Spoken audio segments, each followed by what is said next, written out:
Good day, dear friends, and welcome to the next chapter of Aquarius Rising, Christianity and Judaism explained using the science of the stars. Aquarius Rising is a book over 4,000 years in the making. The rights of others are both recognized and supported.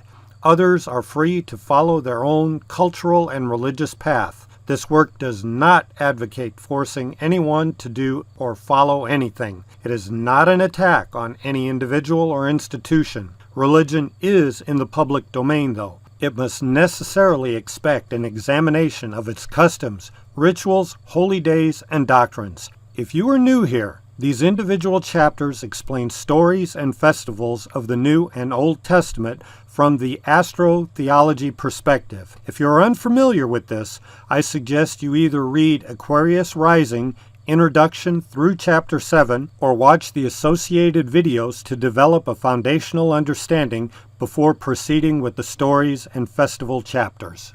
I hope this work will aid you in your spiritual journey.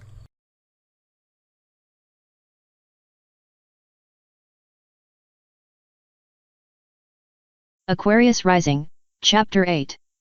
The Astrological Transition into the Age of Pisces. 2,000 years ago the ancients traced this cause and effect backward into the infinite past. There they arrived at the first cause. This unknowable God the ancients called the Father or the Creator. We are not capable of comprehending the Creator God. The Creator God has no beginning or end, no form, has no past, present, or future. Yet it has a state of being made up of past, present, and future in unison, making this God timeless. No human can really comprehend a timeless incorporeal-based intelligence. None of us can conceive of a God that was never not. So, God the Creator and the Lord the Ruler are not the same. God is the Creator, unknowable, and unseen. The Master of the macrocosm, i.e., the natural universe, is symbolized by Jesus Christ as Lord and Master.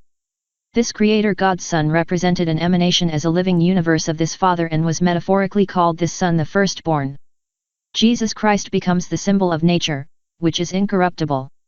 Nature is what it is and cannot sin because it has no will of its own. Only God's Spirit drives it. Jesus is the symbol of programmed nature. Nature is a well-tuned machine that requires balance and harmony between all of its connected parts. The imbalance of any constitute element within its wider framework could disrupt the ecology of the whole unit of which it is part. Nature does not think, it performs only in accordance with its programming. It cannot do anything that is not written into its code. Hence the universe cannot be the ultimate God because the universe does not possess free will. So, unless we are willing to accept God as a non-thinking entity, the universe cannot be God. The universe is a machine, incapable of altering any of God's commands. This universe, this machine, is subject to the laws of nature, symbolized by Jesus Christ, hence the universe/nature is Lord and ruler. But the universe is not the God, as some may believe, but rather Lord and ruler. The first cause, God, is unknowable. The first cause was perceived as non-matter, of a completely vacuous nature, devoid of all material substance, without limits, dimensions, without beginning or end, timeless. The state of immaterial being, which is God, cannot be measured within parameters defined by the law of matter, all of which is incomprehensible to us. The etymology of the word Christos means the Anointed One. There is not much debate among scholars that Christos derives from the Egyptian Charist, the name of the mummy seed in the coffin, with the significant divinity buried in the flesh. Christos and Messiah have similar meanings of anointed. Egyptian mes and Sanskrit kir both mean to anoint or to pour. God, as surmised by the ancients, sent or emanated, his Son, symbolic of the macrocosm, to rule, i.e., universal nature as Lord and Master. The fact that most Christians have forgotten that God the Father exists, and choose to heap all their praise upon the Son, Jesus, as Lord is correct theology, according to the ancient symbolism. The harmony of the universe, incomprehensible in size, is so exact that the movement of cycles, spanning unlimited years, are measurable to the second in accuracy.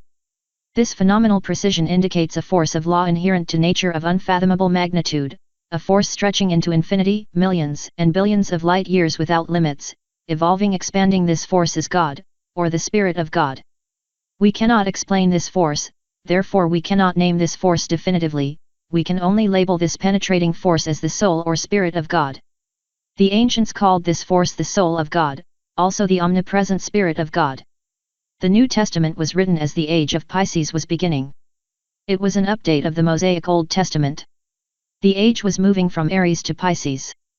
Thus, the Gospels of the New Testament have many fish references.